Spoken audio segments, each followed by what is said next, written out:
Today, I'm going to show you how to use Base44 effectively, so you can go from an idea to a working app in just a few minutes. This is a super simple workflow, especially if you want to build faster without getting stuck in complicated setup steps. If this video helps, make sure to hit the like button and subscribe for more software tutorials like this. Alright, let's jump right in. The first step is to simply log in to Base44. Once you're inside, you'll see the main chat area where you can start building your project. This is where the magic happens. Next, type the prompt you need into the chat box. Be as clear as possible about what you want the app to do.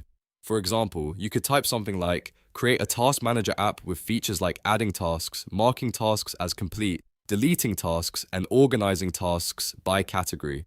The more specific your prompt is, the better the result will be. After typing your prompt, click Enter.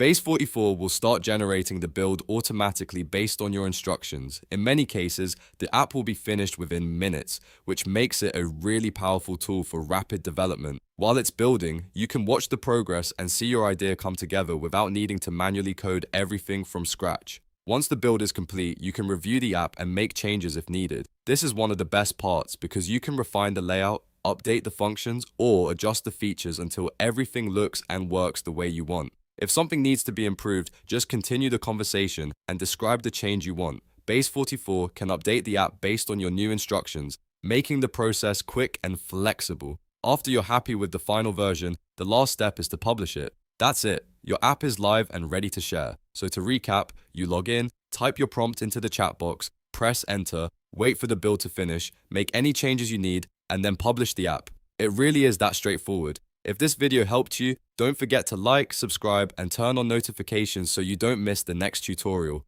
Thanks for watching, and I'll see you in the next one.